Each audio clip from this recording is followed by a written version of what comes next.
Ladies and gentlemen, welcome to the Life with Avichayil and Rivka show. We are back after a long Pesach vacation, and we have come prepared today with some topics. Yes, we have. Like a menu. First, Rivka, do you want to mention anything that happened this past week that you want to share with the class? With the class. Should we talk about what we're drinking here? Yeah. Well, I'm not going to have any more because what's in my cup is some decaf coffee.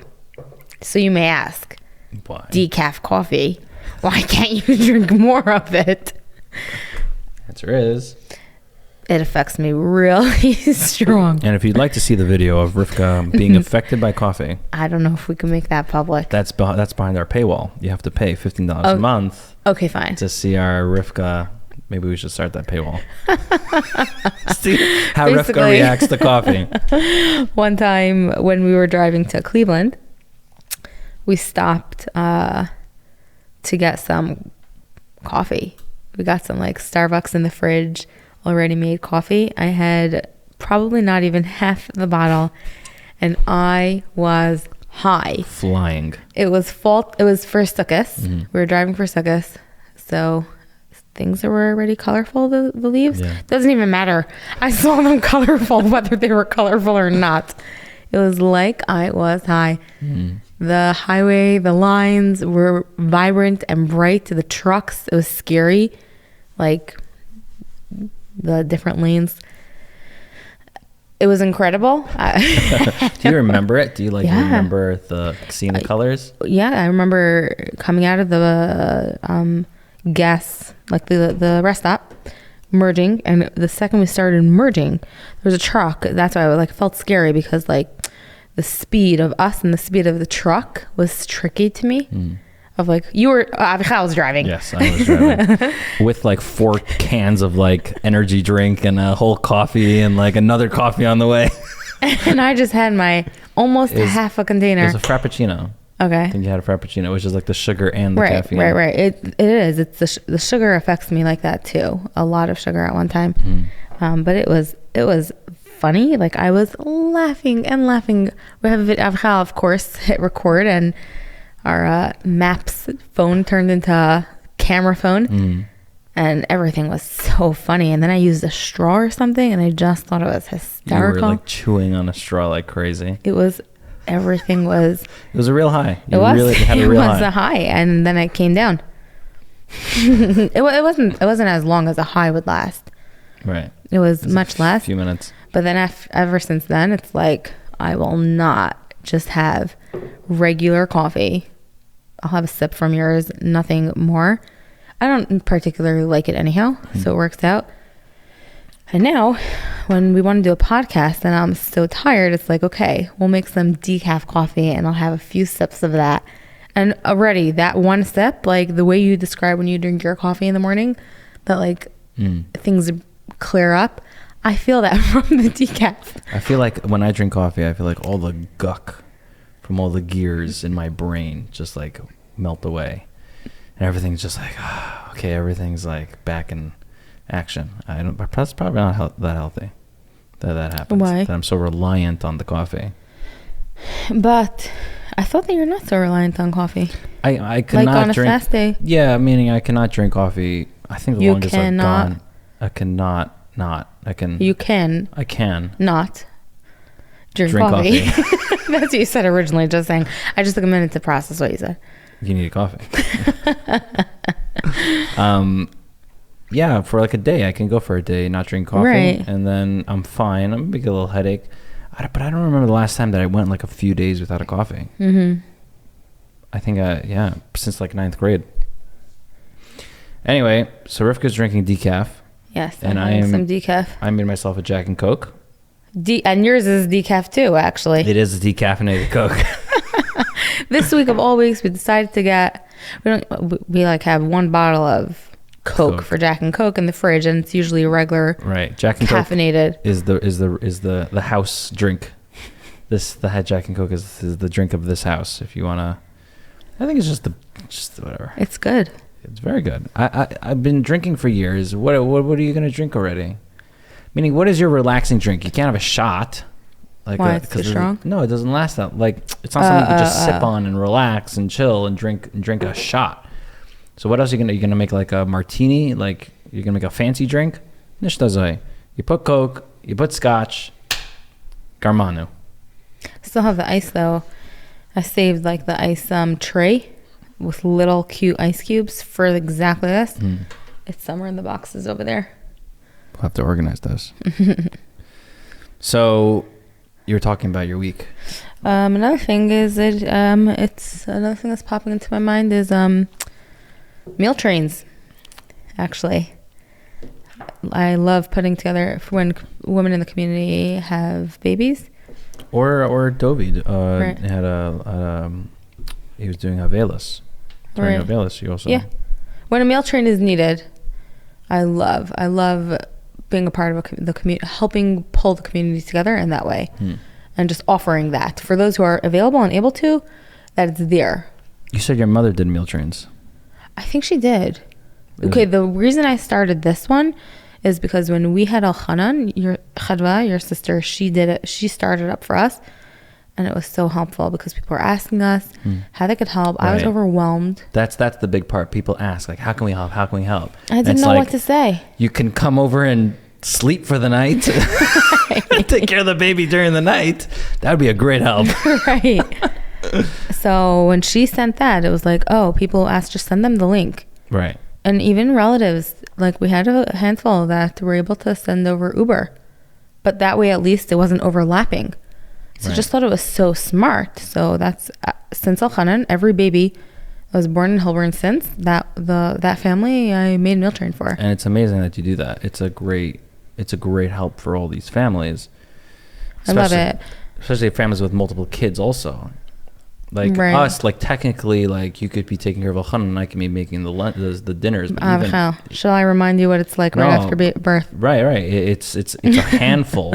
It's definitely a Yeah. handful, and it's like both of you are exhausted, and like having somebody make a meal for you or send over an Uber Yeah. meal from Chicken Chuck Right. for those Muncie people. But the thing is that being their community is not so big, and some families are large, so those moms are not able to make meals for others. It's hard to fill up. Like I see it because I get the responses for each meal train because since I create it, I get all the information and I see, and it's hard, and I wish each mother could get more help. So I wonder, maybe we should be telling people that, I'm going to send this out to Hilburn. You should send this out to your family. You say that to I them? say that with that. I tell the husband. Yeah. I tried to now call the husband. No, if I don't get the information from the wife prior to birth, like if I'm not comfortable asking or if she's not comfortable talking to me about it before they have a baby, then I call the husband once they have a baby. And I tell him after I create it, I will send it to you and your wife so that if any of your family members or any friends outside of Hilburn ask how they can help, you're welcome to send this as well. Right. Yeah, I do. Because that's what Khadva did, and that's how it works. So that gave me the idea. Yeah, it reminded me of what was it for a boy? Shalom Zachar. What was it for a boy? Because I was thinking of like Kiddush for a girl, so or an Afraf. I was thinking of an Afraf, and then Shalom Zachar. Okay. Would you share the revelation that some of the men had at the Shalom Zachar regarding a doula? Oh, that was really funny. We had Shalom Zachar recently in our community, and I went. My parents were here, so it was wonderful. We got to go to Shalom Zachar together. We haven't done that since Elchana was born. Yeah.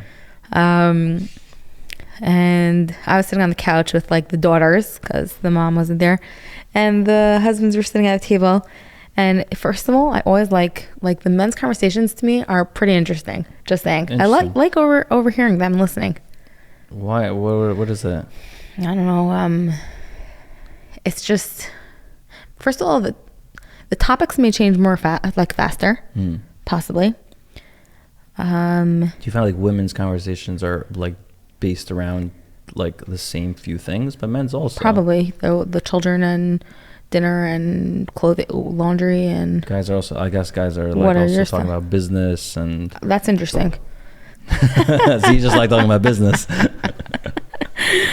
And this is really funny. You brought up the whole conversation about birth and children and all that. I love talking about birth, by the way. I see. I want to be an OBGYN if Rivka allows.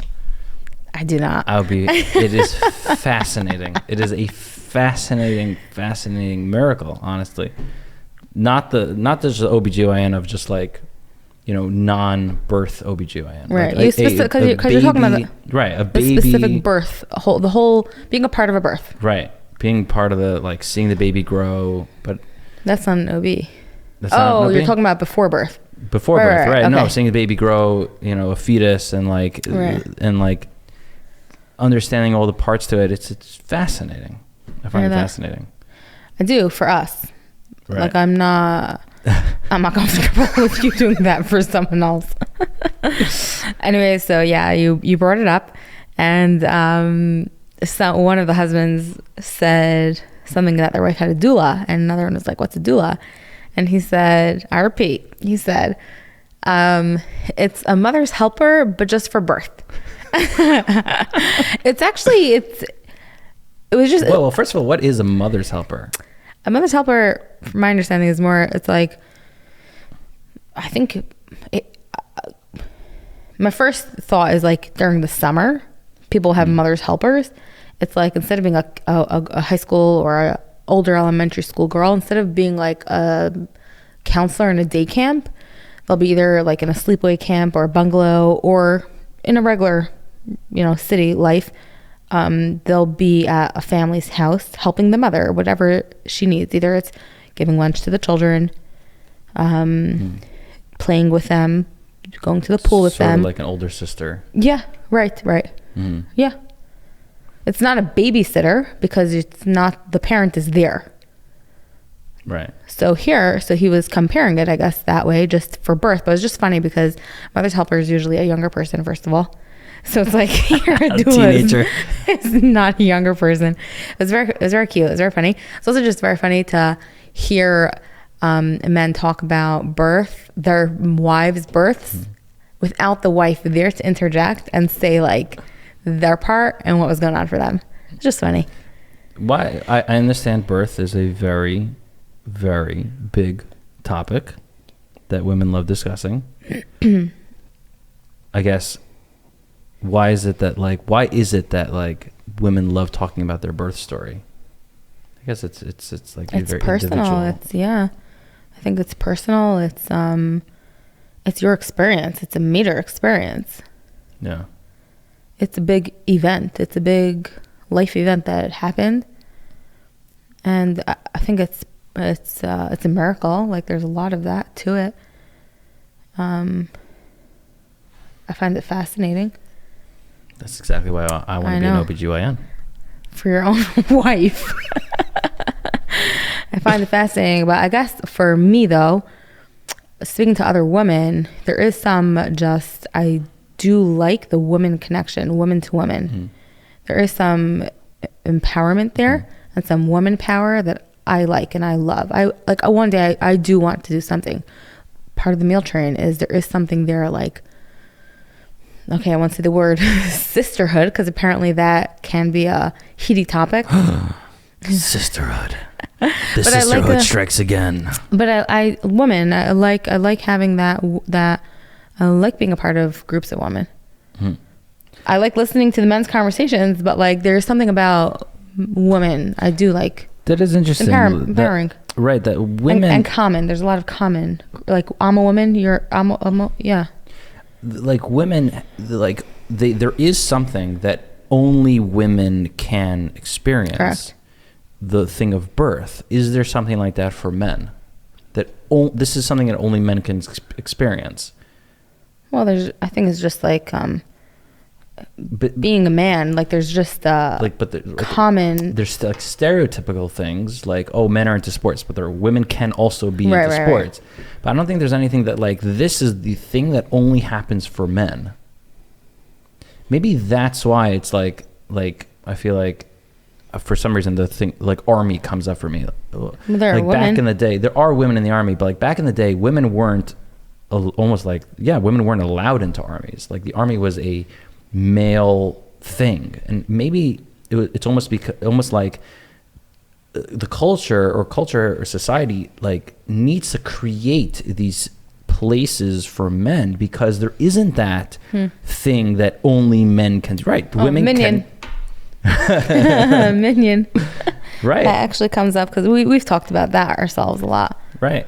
The community amongst minion. Sure.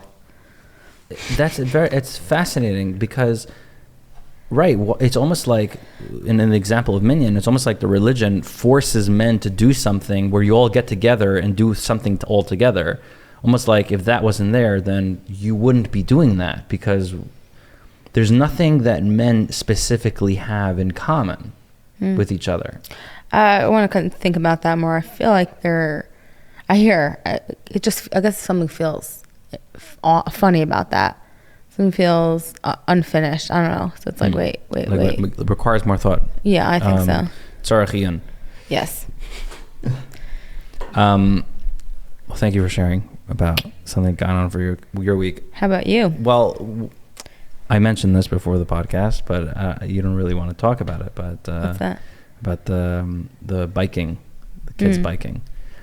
Let me bring up one thing, and so just say so everyone knows what we're talking about. Yeah, sure. So the rabbi in our community like started essentially a campaign where he's telling parents how important it is to be mechanech their children, to educate their children regarding biking in the streets. Apparently there are a bunch of kids who are biking in the streets and they're doing it very unsafely, either like running through intersections, not looking.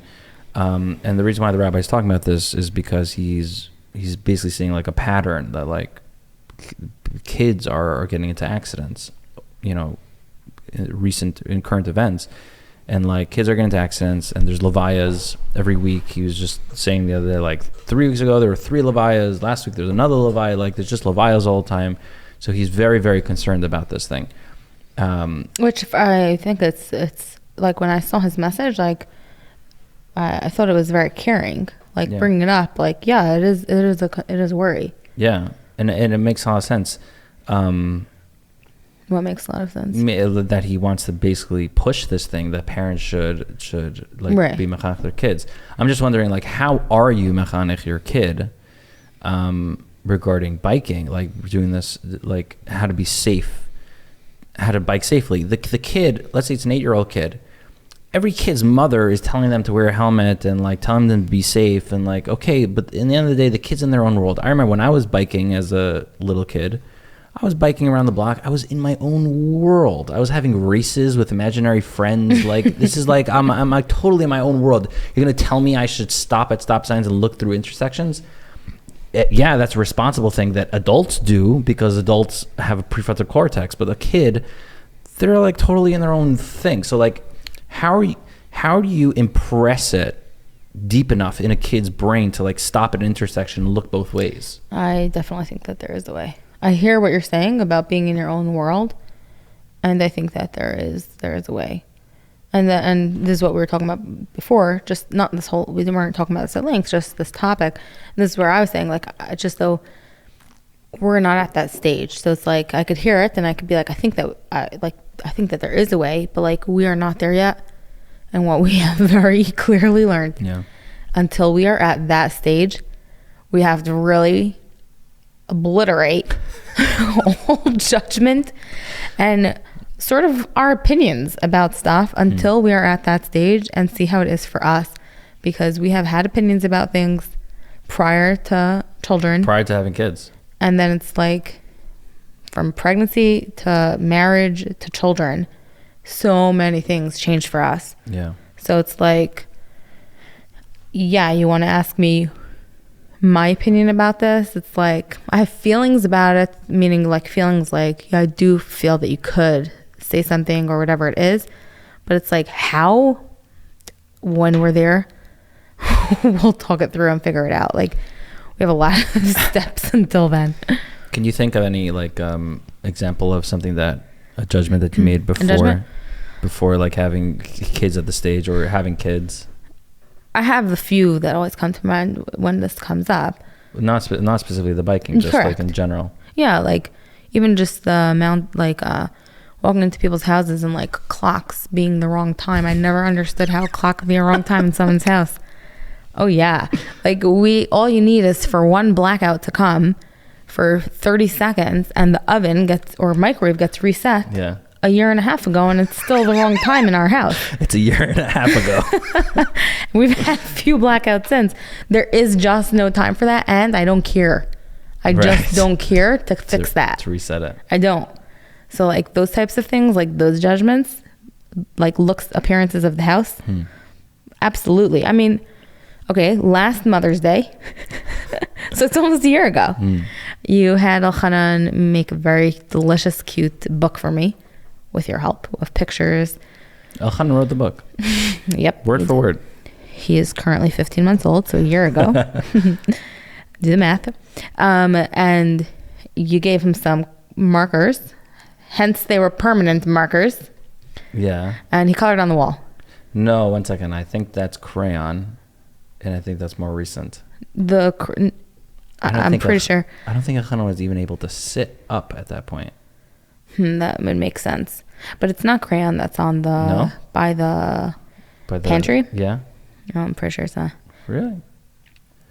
I think, but either way, it's still there. That's my point. That's true. It is still there. Either way, it's still there. And all it takes is for us to take a Mr. Clean Magic eraser. Yeah. And try to take it off and see what will come off. We haven't done it. Because there's other stuff to do. We got the ketchup off because the ketchup grossed me out. And that just happened. So that was dirty to me. Right. Crayon feels different. Right. That was dirty. The crayon is a piece of art. Ketchup is just the menu. What an interesting way of looking at it. But anyways, yeah. So look, so appearances of a home, 100%. Like that. It's like I see those things now, and I really feel a shift of like there isn't judgment. Like it's just understanding that I don't understand their situation. Right. I think of a few more about time. What something. For me, it's time. Like judgments about people not being on time to things, and it's like ever since having a kid, there is no concept of time. Oh, your party starts at 8. That's very nice. We'll see what Elchanan's schedule is. Oh, what is he doing at 8? Who knows? Could be anything. He could just not want to get into the stroller at this point. Right. And that's fine. Or it just takes us that much longer to get out. Right. Like we've timed ourselves with needing to leave for Shabbos. Let's say we leave Thursday night. It used to take us fast. Now it takes us 3 hours to pack. And it's like, we realized we put Elchanan to sleep in the middle. We were able to finish the rest in 20 minutes. Right. Basically, when we put Elchanan to sleep, everything speeds up 4 times. Right. So like even drive it, right? Unless we have something we have to talk about to work through, then everything stops because now we can finally talk to each other without interruptions and work through whatever we're dealing with. So that way we could then do what we need to do. Right. And that was what was so hard at the beginning of Elchanan's life. Right. Like you're super tired. It's just like there's all these changes that are happening that you don't even know how to react to, and like both of us are having our reactions to all those things, and like we need to talk about them, but there's no time to talk because the baby's crying and the baby needs to be fed, and like we're crying tired. Now. We're exhausted. Yeah, that was really hard. Yeah. Point is not to judge. Yeah, just don't know. And then also with parenting, like if I would see a parent give a child a plastic bag, I judged. Like in the supermarket. Yeah, now it's like, first of all, it's like, okay, it's dangerous, but don't give your children plastic bags.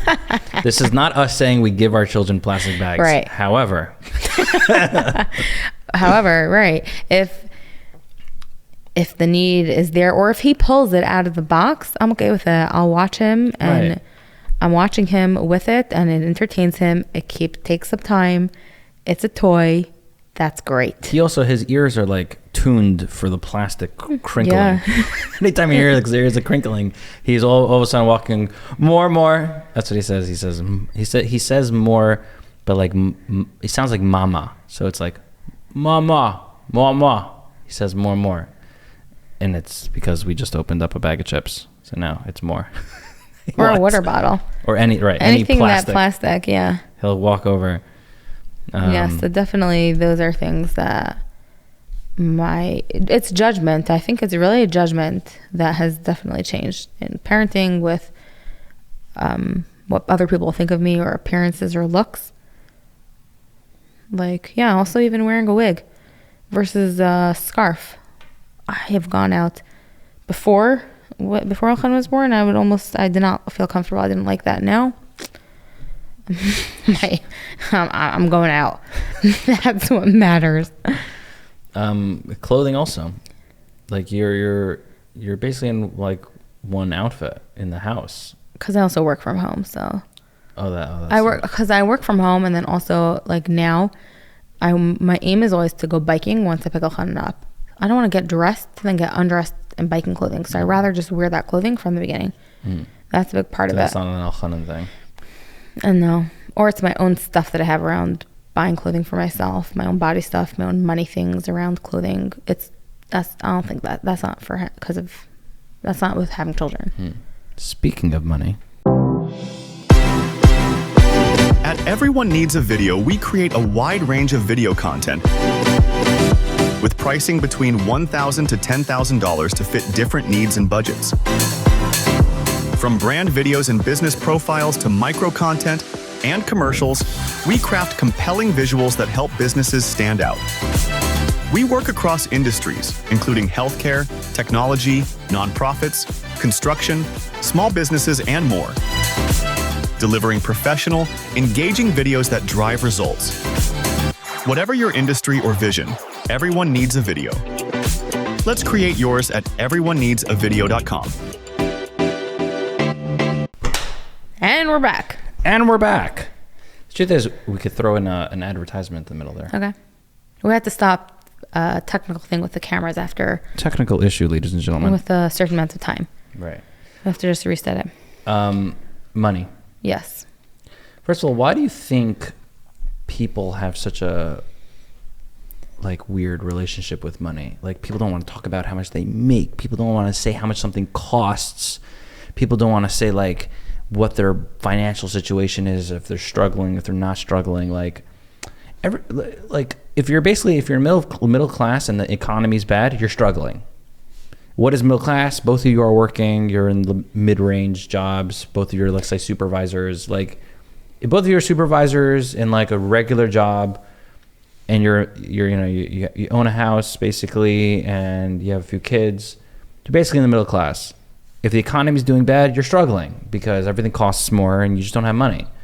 You don't have money to spend. When you have to fix your car, it's just more money. So why is that such a thing that most of us are in the middle class? This is just life. It's okay. It's okay to be okay. Be okay with saying that you're struggling with finances. Why is it not okay to say that? I don't find that people are uncomfortable or have a hard time saying that they're struggling. I think people will say that they're struggling. I think people won't go into details about how much they make and how much they spend, and the details of how much they make and spend. Why not? That I think is more private. Why? I could talk about my own personal. I don't know. I don't why the world. I don't know. Okay. I could tell you from me and assume that that's similar to other people. For me, I think a big part of it was growing up. How much money was private. Once me and my siblings and I were at ages that we were making, working and making money, we never shared how much we made. Starting salary, because fine, that's public knowledge. Everyone knows that. But once raises came along, it was private. There's something, why is that? It's a good question. Hold on, let me think. It's if anything, it would help you. If everyone, imagine the opposite. Imagine in a world, and I think most people are private about their money. Maybe it's an American thing. Hold on, can I ask you a question? Sure. How do you feel about sharing how much money? But hold on, there's two parts. Yeah. Prior to being married and now married. I'd say in both situations, I'm okay sharing how much things costs and how much money I make. What do you mean about things cost? Who doesn't want to say how much things cost? People don't say how much their house are, or how much they're paying for rent, how much their car was, or that's how true. much the painting was, whatever, their couch or whatever. Right. People are private about these because things. If you say that, then that's an indication of how much you make. So I think it just goes back to people being private. about how much they're making? Why is it that people are private about how much they're making? Yeah. But think about the opposite, where people are totally open about what they're making. It would actually help everyone, because now you know, am I making the amount of money that I should be making? Like, is this right? Like, is this an accurate, like, I'm making $100,000, therefore, like, I'm in the right bracket? Correct. So, like, there is an initiative. There has been an initiative that one of our sister-in-laws have mentioned many times. Right. About one of the big podcasts out there. I don't remember which one. Having spreadsheets that you can this is polls. Misbar. Misbar is the polling. Okay. Yeah. And it's for this exact what you're saying, and I think it is helpful. This is the what's her name from Pomona, Dina Goldman. I don't know that that's her. No, it's not the same. I don't know. It's the same name, no? I don't know. Oh, okay. I think it's her. Miss Bar is the one that I think it does this poll. Okay, but I'm talking about something that was this you just showed me now. I'm talking about there was a podcast. Okay. That they have put this out to a while ago, before this one that just came out. Like the numbers that average for you, it's questions, and you submit the information, and that way it's all pulled together, and then you can. I don't know exactly how it worked. The point is that it's this idea. What was the purpose?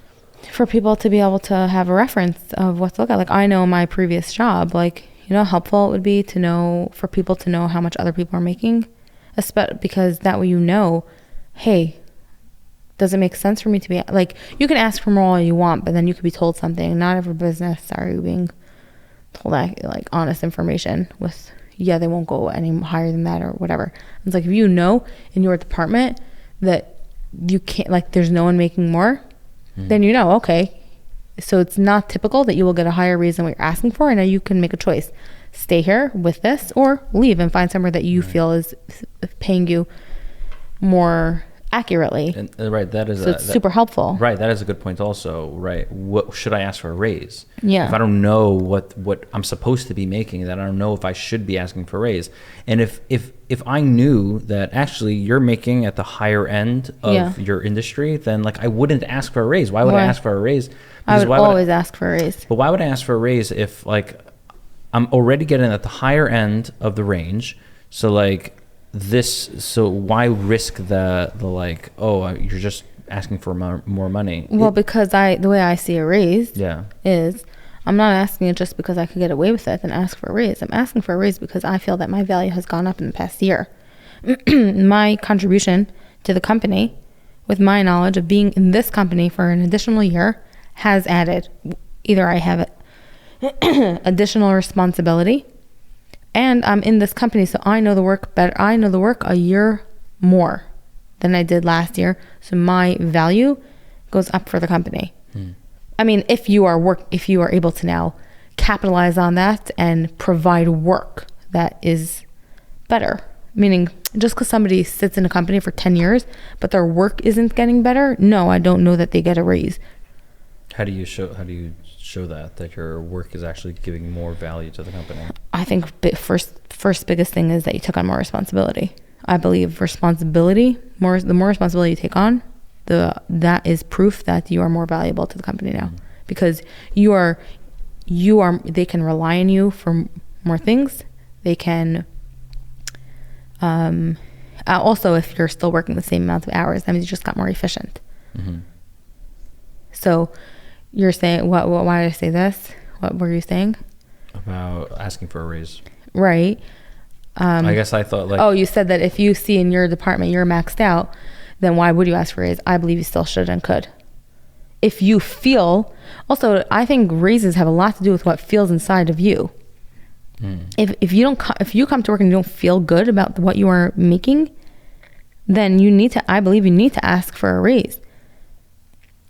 Your work will be different when you are coming to work feeling appreciated and being paid for the work that you are providing. If you are not, then it's going to impact your work. Now, you may ask for a raise and your boss may feel that your work is not up to par. Then there's a miscommunication. Other things need to be worked out. I do wonder, though, like,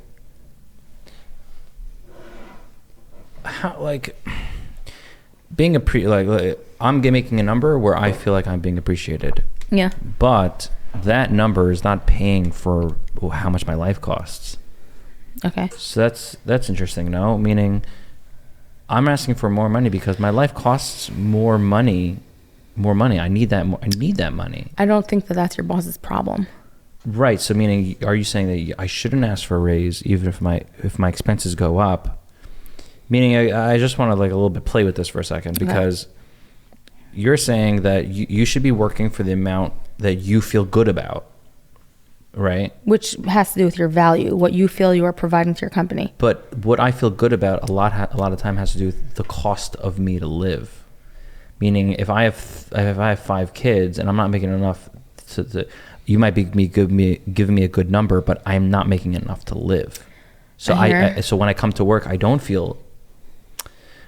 not that I don't feel appreciated. It's just that like I need to be making more money, and like you're not paying me the money I need. So like you're giving me a good number, but I'm not making enough. But then maybe you're not in an industry that's able to provide to you for what you need. What else am I supposed to do? I'm here for 10 years. I can't just jump to another industry. Then maybe I would say that then that spreadsheet with knowing what other people are making in the industry, that's where this is helpful, because you can then compare and see like, if you are in the top of this industry and you don't have way to show that you are bringing added value continuously, you're just here, then I lost my train of thought. I think it's tricky. It's tricky. I hear it's something though. Not making enough money for your family's expense. I hear that, and I think that can be brought up in a conversation. But to just go asking for a raise for that reason alone, I don't feel that that's fear. How's it fear to the boss? Think of as from the boss's perspective. Right. Okay. You're right. Your employee says that they need to make more money. So the answer that the boss says is like, I cannot pay you more money at this point. Yeah. And then the employee's response should be, okay, then I'm going to start looking for another job that's going to pay me more. Hold on. Can I give another suggestion? Sure. It doesn't have to just be that and then a threat. It's no, not a threat. It's just by practically, I need to be making more money. So I have to go look for another job. How about what additional responsibility can I take on that will bring more value to your company that will then allow you to pay me more? Make me more valuable. I will make myself more valuable to you. All right, I guess that's why I think. I guess if there's no other option, if there's no other ways to. Yes, if there's no other option, then I would say then this job doesn't sound like it's something that you could continuously grow. And if you have a growing family, that doesn't work for you. You need to be in a company then that has the ability for you to continue advancing, so you can make more money because of your family. Like that is important. So how did we get on this? Talking about money, talking about how people's feelings towards money. Well, back to that. It's just the question I asked was just like, why is it that people are so private? I don't know, everyone. How do you feel about money? Leave in the comments. Yeah. How do you feel about sharing how much you're making? And if you are comfortable, like why? What does it mean to you that you're okay sharing it? And if you're uncomfortable, same question. What does it mean to you that you're uncomfortable to share that information? Right. Should we say at this point? I think we should say at this point that people should subscribe. Sure. They should like, and they should share, and they should comment, and then comment on your comment. What do you mean? And then meaning because if you comment on your comment, then the algorithm thinks that this video is very interesting. That sounds like actually crazy. So why would they like that? Comment on your, just say like, oh, I make, and then the comments say the next line, and then the comment on that saying the next line.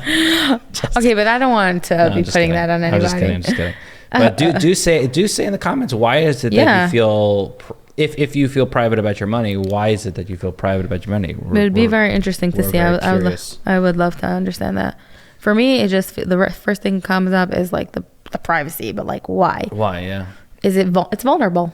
What's the vulnerable? Let's get into that. What is the vulnerability? If I tell you that I am making whatever. 65. Okay. $65,000. Then when everything that you see me doing, you can judge me for. If I see you going to Hawaii, then I'm saying why how are you doing that? Yeah. The other way is people say like, oh, I'm struggling, and then they go to Hawaii. Do I question? I do have a question about that. I'm not saying that I don't know if it's a judgment, because I also, especially the whole judgment thing with one's children, that really did dissipate for me a lot. It's more of like, they may have gotten a gift from someone. We have no idea. Mm-hmm.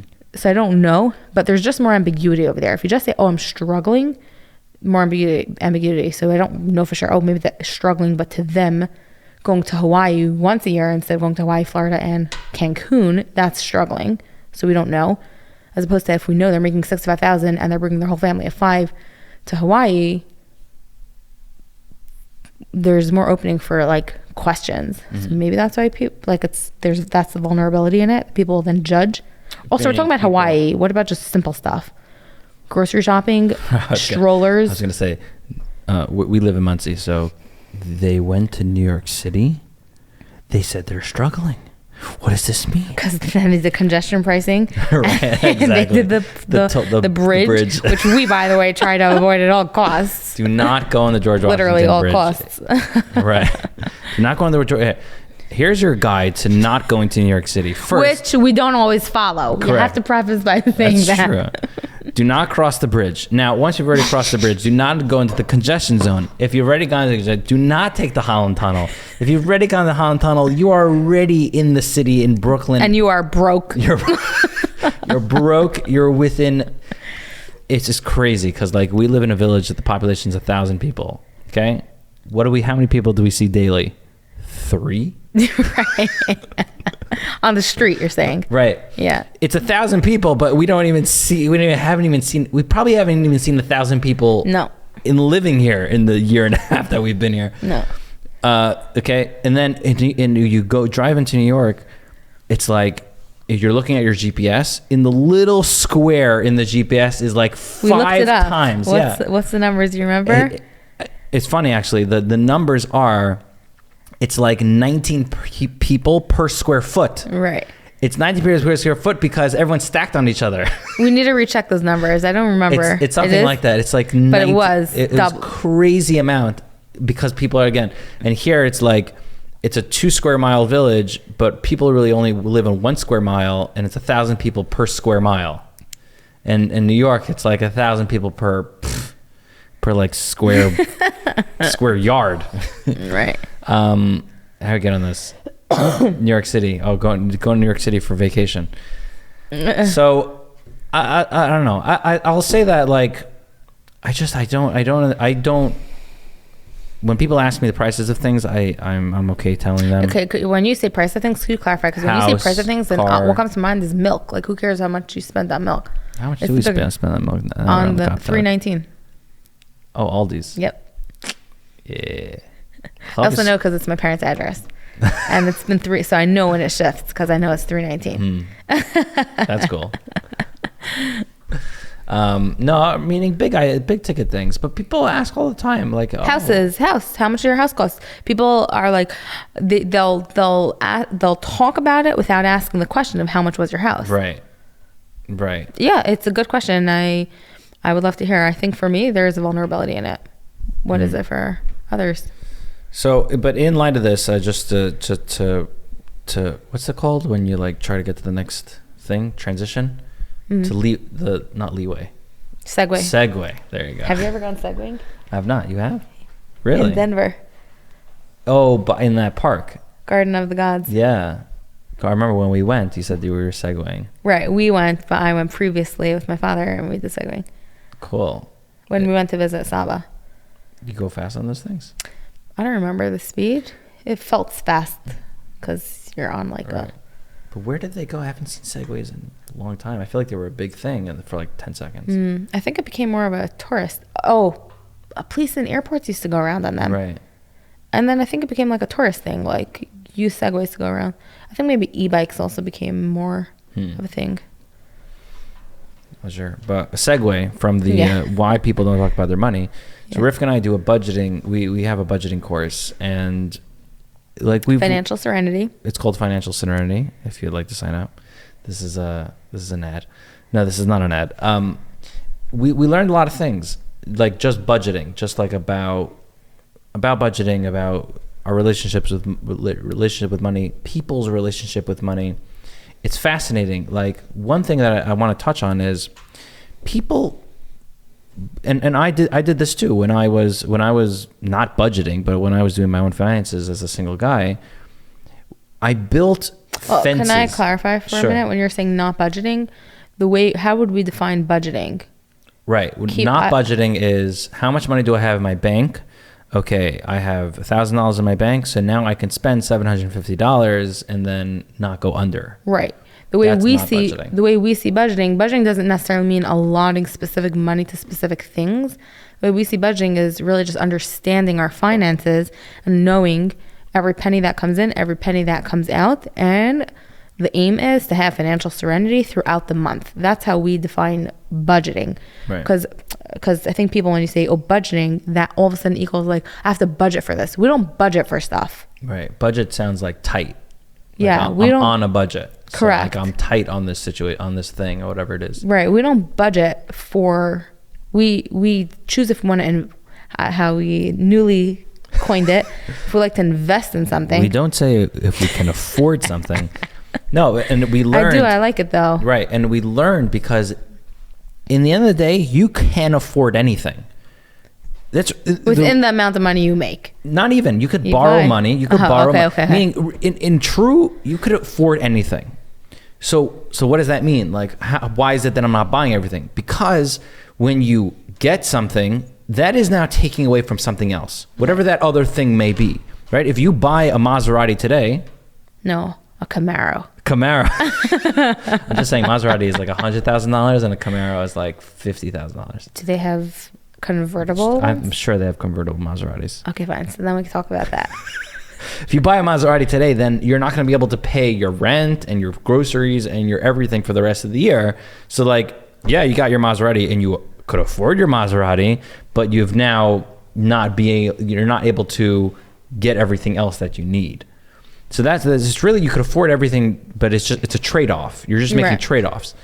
So we don't even use the word afford now. We just say the word invest. And it feels different because I think this is actually, we were talking about something about with our kids in the house. Somebody said this on a podcast that I was listening to, and it really hit, of saying like, we can't afford this. We can't afford this. There's such like a heaviness and a drag and like a nebuch and like a disdain of like, we can't afford it. That's why we can't do it. And it's like, no, we can't invest in this vacation right now. Even in such terms, we can't invest in that right now. Right. Or it's not something we are going to invest in right now. It's fascinating because invest makes it, right? Can't afford makes it sound like there is $0 in your pocket. Can invest makes it sound like there is dollars. There's dollars in your pocket. You're not going to take those dollars and put it towards something. Because you're choosing.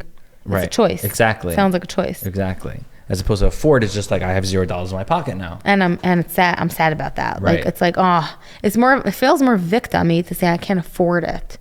I can't afford it. It's like, I can't invest in it. I'm not going to invest in that right now. We even use it for simple stuff. What was it recently? Pizza. Pizza. Matzeh Shabbos. Every Matzeh Shabbos. $13.01. Yes. We didn't break the bank. We didn't. But Avichayil likes to get pizza. Matzeh Shabbos. Pizza Matzeh Shabbos. From the store, not homemade, specifically. Oh, delicious.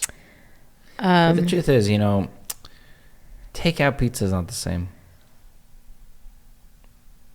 It's not. When we lived, I'll tell you, when we lived in Queens, and hold on? We need to backtrack a minute because we just had a long conversation last night about the pizza. First, I was gonna make, and then you wanted to go to the store. So now, please explain yourself because you're putting I'm gonna bring this back. So just careful. You can bring it back. I'll say it like this. Yes. Pizza at the store, 10 out of 10. Eating at the store. 10 out of 10. It's hot. The fries are fresh. Nothing's in a bag. Nothing's in a box. You're relaxing. It's 10 out of 10. Even when you're by yourself? I've eaten pizza by myself. I know. I can never do that. Oh, that's even better. I'm just kidding. I love when we go out to pizza. Okay, if you're talking about when you were single, it's okay. Correct. When I was single. When you were single. So pizza at the store, hold on. If 10. you like going yourself, you can also tell me that, please. Yeah. I'm just kidding. It's all jokes here. All jokes aside. Jokes aside. Yeah. So pizza store 10 out of 10. Pizza when you bring it home. Yeah. It's in ratio with how far away you are from the pizza store. So Naomi's, when we lived in Queens, it was around the corner. So like, oh, hold on, around the corner, Mr. Around the corner, 3 blocks away, down the street, across few traffic lights, around the corner. More than 3 blocks away. Point is, you got home in 4 minutes. Okay. The pizza's still hot. Everything's still fresh. It's a 9 out of 10. Here, we're at, the pizza's on the 59. We got to drive. It's 10 minutes to drive. Get out of the car, bring it in the house, say hello to the wife and kids, sit down on the table, get the ketchup. No, I had a cup of water and ketchup ready for you. Thank you very much. It's more. There's more. Basically, it's like this. I hear that. It's no longer the same quality. It comes down. It's a 7 out of 10 if you're lucky, and I'll say it's a 7 out of 10 the first slice. It's what you can't heat it up. You could heat it up, but you're on the. It gets hard on the crust.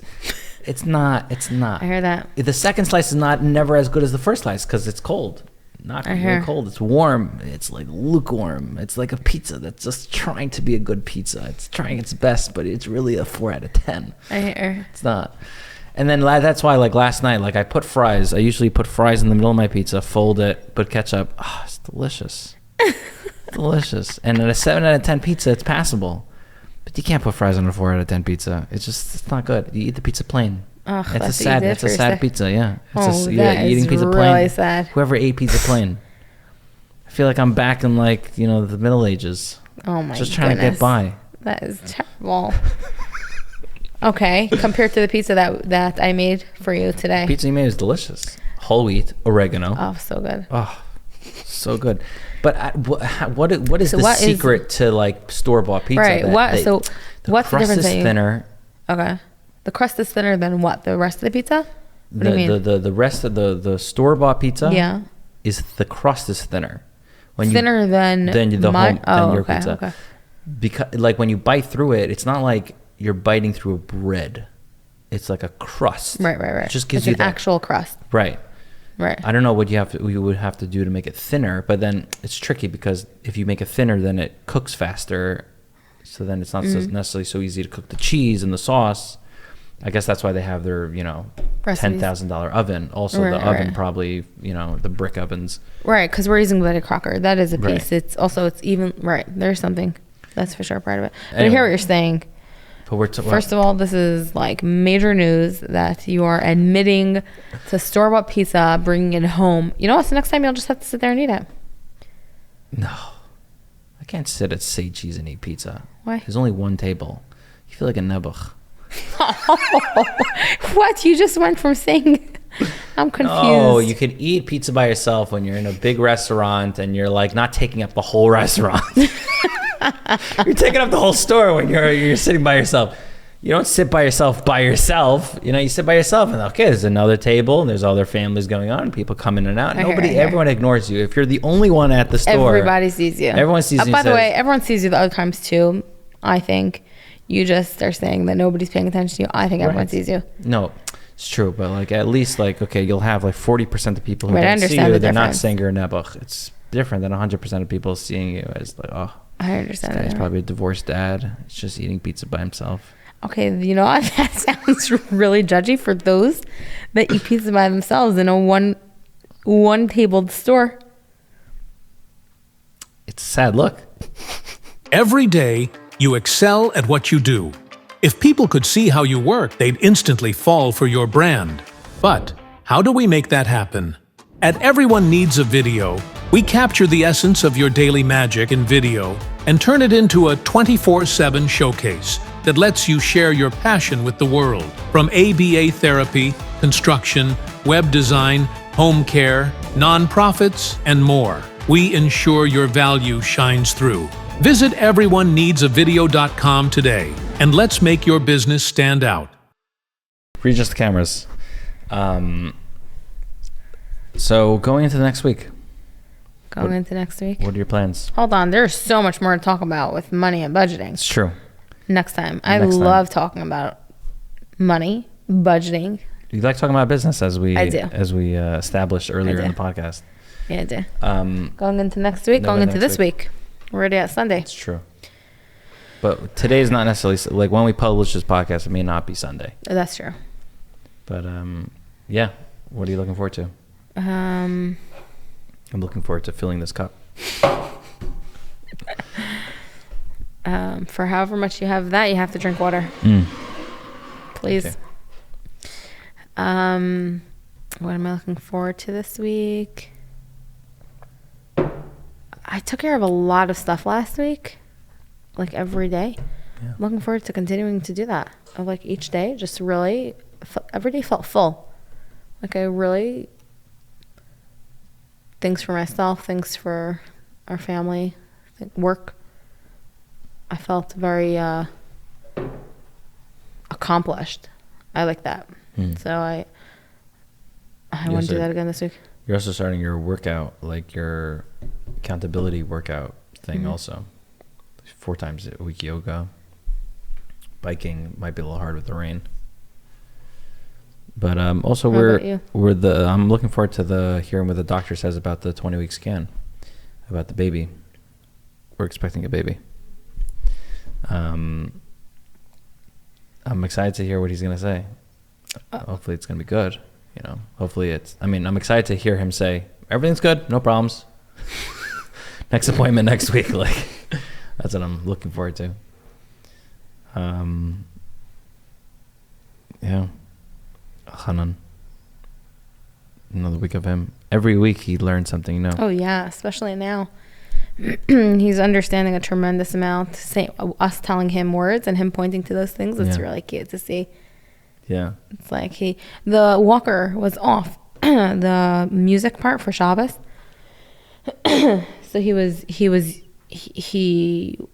wanted to push it. So he was standing next to me at the couch and I said to him, bring me the walker and I'll turn it on. He brought me the walker. That's so He knows what a walker is. It's fascinating. It's so cool. Yeah. It's also like, and we did this today basically where like recently, like he's more mobile. He's walking around. So like we have to tell him not to go into the street, not to open the buffet table, not to do this, not to do that. We're saying no a lot to him. Not to take down every single book from the bookshelf. Right. So like today we like paused and like just spoke to him and said like, Elchanan, like we tell you not to do a lot of things. It's because we're, trying to keep you safe. And, it's not that we don't want you to do things. We want, and he was listening. Right, because he gets very insulted. When we say no, he hears a difference in tone in our voice. Right. And he has an insulted cry. So I love that you had that idea of like, hold on. Like after that, it's like, hold on, Mama and Papa love you. We just don't want you to be doing things that are dangerous. And sometimes if things make a big mess, we want to stop you because it's hard for us to clean it up. Right. Like that. Yeah, it was very cool. It was very cool. I think it's also important because he is starting to understand. He really is. And it's like, I feel like we just sort of fell into getting used to like saying no to him because it's whatever dangerous stuff. Like he's putting a thing in the plug. Like we're going to say, no, don't do that. But then what ends up being is that it's just constantly like when he's playing and he's having fun, we're not saying anything to him. But when he does something, that's when we interact with him. It just becomes a cycle of our only connection with him is in negativity. Was that clear? I don't feel that. No, I'm saying like it could fall into that. Oh. Like it's so easy to fall into that because our lives are busy. But like bringing it back to like we had fun today and we were playing. We put in new mattresses in one of the bedrooms and like we're just having fun with. He was walking around. He was so cute. Stepping on them, stepping off. Yeah. And it's not just a series of no. Right. To me, it was more of I see that we're interacting with him all the time, not just in the no's. Yet we are saying no, and there is a strictness in the voice. So it's like, hold on, all of a sudden you're changing on me. And he noticed the difference. Like when you were coughing, when we were eating lunch and something went down the wrong pipe, he was watching and he looked worried. And that's why I was like, when I was watching him watch you, and then it was like from the outside, it's like, hold on, I think he needs you to smile at him because that's the way he'll know that you're okay. Because he doesn't fully understand, but that's a feeling. He'll feel and see the smile, so he can then understand that. So it's like here with the no's, it's like, I think we are talking to him and interacting all the time, yet we are saying the no and are being strict more than we used to, because more things are coming up. So it's like more giving him the understanding and explanation to it. It's like, Mom, like, we are the same people. We love you. And when you're doing something that's dangerous or is making a big mess, then sometimes we do speak to you strictly. We still love you. We just need you to not do that. Like, to me, it's more the piece of the connection, the segues, the connection pieces. This podcast is sponsored by Segway. And those pieces to connect the dots. That's how I see it. That's what I thought it was. That's why I liked it. Yeah. So that's what I'm looking forward to. All right, me too. Okay. Thank you, everyone, for listening. See you next time. See you next time.